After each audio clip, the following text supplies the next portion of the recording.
So, welcome to Jumbo IS and welcome to our lecture series called Daily News in Shorts. In this lecture series, we cover a particular day's current affairs in a very short span of time so that you get to cover your current affairs in small time and you are left with your entire day covering other parts of your UPSC syllabus. Now, just watching this lecture would be job half done because just after watching this lecture, you need to revise this lecture as well. Because revision would really help you in consolidating these current affairs in your memory. Otherwise, you'll quickly forget them. Now, you can revise this lecture from the notes provided by us, and these notes are available on our Telegram platform. Now, the link to our Telegram channel is provided in the comment section below this video. You just have to click on that link. It will take you to our Telegram channel, and from there you can download the notes and do the necessary revision of this lecture. All right, let's begin today's discussion. But first, let's take a look at today's topics. So these are the 4 topics that we are going to pay attention on. Number 1 is Payment and Settlement System Act 2007. Because recently RBI has basically tightened the regulations around payment operators, those people who manage payment systems. Now, payment systems in India are regulated by a law of parliament called Payment and Settlement Systems Act. So we'll talk about this. Then recently, an Indian astronaut will become the first astronaut to visit International Space Station. Okay. Now, he's part of a 4-member crew. This Indian astronaut is a part of 4-member crew on this mission called Axiom Mission. And all these 4 astronauts, of which this Indian astronaut is a part of, will go to International Space Station. So it's a landmark achievement for Indian astronauts. So we'll talk about this. Then, recently, as you know, Delhi elections are round the corner. And political issues or political tussle between the opposition BJP and the ruling Aam Aadmi Party is going on. Now, they are actually fighting over various issues. One such issue is pollution in Yamuna River because Delhi Jal Board has said that ammonia contamination in Yamuna has crossed all safety limits. Okay, so we'll talk about this. And in the end, we'll talk about a study which links Salmonella outbreak. Salmonella actually causes food infection. And Salmonella outbreak is linked with climate change because climate change is increasing the frequency of Salmonella infection among people. So we'll talk about this link. Okay. So these are the 4 topics that we will focus on. Let's start with topic number 1, which is Payment and Settlement System Act 2007. Now, what was in the news? So RBI has tightened norms for imposing monetary penalties and compounding offences under Payment and Settlement Systems Act. Now, the thing is, all payments in India, all payment systems in India, whether they are credit cards, debit cards, UPI, everything is regulated as per this law of parliament. And this law of parliament has given authority to RBI, Reserve Bank of India, to implement this law. Now, if RBI finds that some entity is not following the provisions of this act or violating the provisions of this act, if a payment operator, let's suppose Google Pay, is violating the provisions of this act, then RBI can impose penalty on it, okay, and punish that entity. This power to RBI is given by this act. Okay. Now, RBI has recently tightened the powers, okay, tightened the strict provisions it has for payment operators under this act. That was in the news. But what is important for us? What is important for us is to know what this act is. So let's talk about this. Now, this act regulates all payment systems in India. Plus, this act empowers RBI to implement this law or to supervise or regulate these payment operators. Now, this act gives some powers to RBI. What are those powers? RBI can impose penalties up to 10 lakh or twice the amount involved in contraventions. Okay, if there is a payment and that payment did not follow the rules provided by RBI under Payment and Settlement Systems Act, okay, then that payment, twice the amount of payment, will be charged as penalty. Okay, whichever is higher. So RBI can charge penalties. RBI can compound offenses. That means if RBI found you guilty, okay, and you are given some punishment, now you can make a settlement with RBI. Okay, I shouldn't be punished for this. I'll give you this much money. Okay, or I am not willing to pay 50 lakh rupees fine. Let me allow to give you 25 lakh rupees of fine. Now, this is a settlement deal. Okay, generally, these settlements are concluded by courts, but this law gives RBI the power to conclude these settlements. This is known as compounding of offenses. Okay, clear?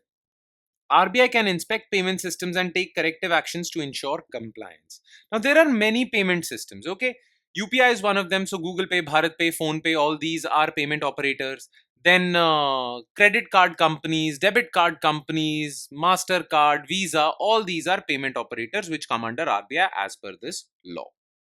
Now, what are the main features of this law? First of all, this act defines key terms like what is a payment system. So, proper definition is given so that there is no ambiguity. What is a payment obligation? What is a payment instruction? What is a settlement? Okay. By the way, there is a difference between payment and settlement. Payment is done for any goods or services. Settlement is basically settlement of transactions. Okay. So, if I have transferred money from my account to your account, then it has to be settled between our two respective banks. Okay, that settlement also comes under this act. The RBI can impose monetary penalties, compound offenses, take enforcement actions. Now, the thing is that the highest decision making body in RBI is Central Board of Directors. Okay, so Central Board is the highest decision making authority within RBI. Within this central board, there is a committee. The name of the committee is Board for Regulation and Supervision of Payment and Settlement System, BPSS. This committee is in charge of payment systems. Okay, so whenever RBI takes any decision with respect to payment systems, actually this body under RBI is taking those decisions. All right, okay, that's about it. That's all you need to know. Now let's move forward to another proud moment for India, and that is Axiom 4 mission. ISRO astronaut and Indian Air Force officer Shubhanshu Shukla will serve as the pilot for Axiom 4 mission, which is set to travel to International Space Station from NASA's Kennedy Space Center in Florida. Now, he will become the first astronaut to visit International Space Station, first Indian astronaut. Plus, this man has other achievements as well. He has been selected for Gaganyaan mission as well. So, what is Gaganyaan? India or ISRO will send 3 astronauts to the outer space. Okay, ISRO will send 3 astronauts. So, this would be the first manned mission to space for India. Okay, ISRO will send 3 astronauts for 5 to 7 days into the outer space. Okay, those 3 astronauts are selected. One of those 3 astronauts is Shubhanshu Shukla. Okay, and he needed some necessary experience for going into space. He got that through Axiom 4 mission. Now he is very well prepared to go on Gaganyaan mission. All right. Now, what is Axiom 4 mission? So, it is a private space flight to International Space Station operated by Axiom Space. Axiom Space is a space company. Okay. It is a 14-day mission on International Space Station, and the spacecraft in which these 4 people, Shubhanshu Shukla being one of them, the spacecraft in which these 4 people would be, that spacecraft is called Dragon spacecraft, and it belongs to SpaceX, Elon Musk's company. Okay. Plus, this spacecraft will be flown through a rocket. The name of the rocket is Falcon 9, and that also belongs to SpaceX, Elon Musk's company. Okay. Now, this mission by Axiom 4 or by Axiom Space, this mission was launched in collaboration with NASA and SpaceX because SpaceX provided them with launch facilities. Now, it is called Axiom 4 because Axiom 1 has been conducted in past, 2 has been conducted, 3. This is the 4th in this series of Axiom missions. Now, it is part of Axiom Space Vision, which aims to commercial activities in low Earth orbit. Low Earth orbit is 200 to, let's suppose, 900 kilometers above Earth's surface. So, these astronauts are in low Earth orbit. So, Axiom Space Vision is to make travel to low Earth orbit a commercial endeavor, boost space tourism and development of commercial space stations. Now, what about Gaganyaan mission? So this is a very ambitious mission of ISRO because ISRO, for the very first time, will send its own astronauts to space. It is also known as Human Spaceflight Program. It aims to send three-member crew to space, low Earth orbit, 300 to 400 kilometers above the surface of Earth for 5 to 7 days. Okay. Now, Gaganyaan mission has three flights. Okay, three launches would happen. The first two launches would be unmanned. Okay, just to test the spacecraft and rockets. And after the successful tests by these first two flights, then these three astronauts would be sent on the third flight. Okay, the astronauts would be housed in orbital module. Okay, and the rocket that will be used to launch these astronauts would be GSLV Mark III, which is also known as LVM-3. Okay, now these astronauts are chosen from Indian Air Force. All right. Now let's move on to our third news item, which is a matter of political debate between Aam Aadmi Party government and opposition BJP members in the Delhi Assembly elections. Okay. Recently, Delhi Jal Board has reported that ammonia levels often exceed permissible limit of 1 part per million, 1 ppm in the Yamuna River. Yamuna River has been experiencing alarmingly high ammonia levels. We all know that Yamuna is severely polluted in and around Delhi. Okay, and this ammonia pollution increases during winter months. Like air pollution increases during winter months in Delhi, ammonia pollution in Yamuna also increases. Now, what are the sources of ammonia pollution? Okay, what are the sources in Yamuna River? First of all, untreated industrial waste that is just dumped into this river water. Okay, most of the industrial waste is left untreated. Most of this industrial waste is discharged into Yamuna untreated. Okay, now these discharges happen from Sonipat and Panipat industrial districts of Haryana. Okay? So this is a cause of pollution. Then many agricultural fields in and around Delhi use ammonia based fertilizers. So when they actually irrigate those fields, basically these ammonia based fertilizers travel with water and pollute nearby water bodies. Okay, so these ammonia based fertilizers are dumped into Yamuna. Then untreated sewage from Delhi, then natural causes also. Because Yamuna is so polluted, it has a lot of algae, green colored algae. Okay, now when this algae decomposes, it releases ammonia. So decomposition of algae is also a huge cause of rising ammonia levels in Yamuna. Okay, all right. And the reason is because Yamuna's water is already polluted, it has already so much algae. Okay, so this is natural causes. Now, why are we so worried about such high ammonia levels in Yamuna? Why should we be worried about ammonia in Yamuna? Okay, because it has harmful effects. High ammonia levels can cause internal organ damage. Okay, then water treatment plants which treat Yamuna water, they also cannot treat for high ammonia levels. They can treat for other pollutants, but not high ammonia levels. So it enters the drinking water supply. Okay, these high ammonia levels. Then ammonia also reduces dissolved oxygen levels in river. And oxygen is very important for sustaining life. Now, if dissolved oxygen levels in Yamuna drop, it would really harm aquatic life and the entire ecosystem. Okay, so this is the environmental damage, this is the human health damage. Okay, and this is related to water pollution. Now, some facts about Yamuna, because we talked about Yamuna, right? So, what is the source of Yamuna? Yamunotri Glacier in Uttarakhand, okay, in Himalayas. The Yamuna River flows through the following states. It originates from Uttarakhand, then for a very few kilometers, it travels through Himachal Pradesh, then Haryana, Delhi, Uttar Pradesh.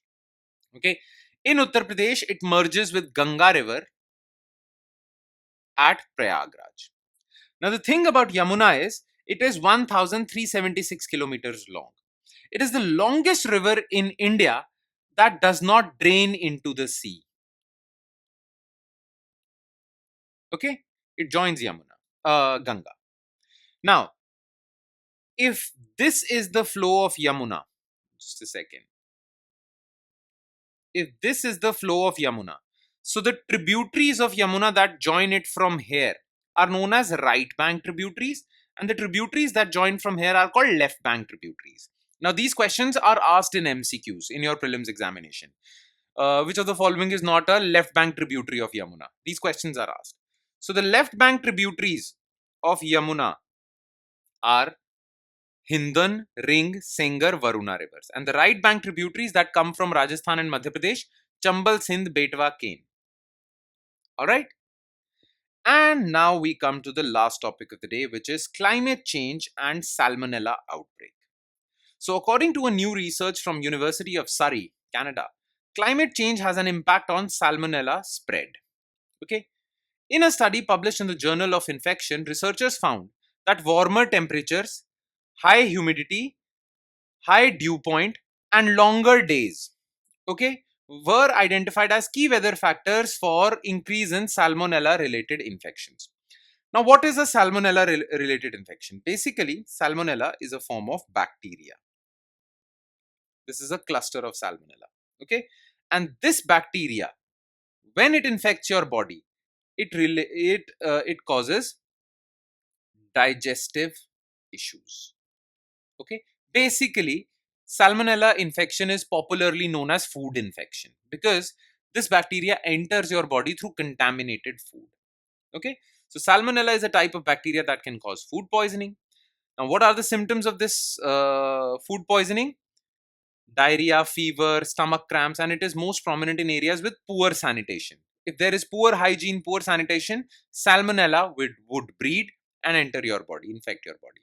Now, the technical name for Salmonella related food poisoning is salmonellosis. You have to remember this. Okay. Source of infection is contaminated food. That's why eat from those places which have good hygiene standards. And what is the treatment? Since Salmonella is a bacteria, we treat it with antibiotics. Okay.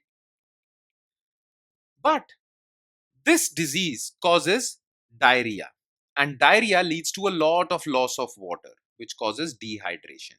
So people who suffer from salmonellosis, okay, they are given antibiotics for fighting this bacteria, plus they are also treated for loss of water or dehydration, so they are given hydration therapies as well. All right. That's about it. And with that, we conclude today's session. Thank you so much for watching, everyone. Please do not forget to revise this lecture. Revision is very, very, very important. I couldn't emphasize on the importance of revision anymore. All right. Okay. With that, I'll conclude today's session. Thank you so much, everyone.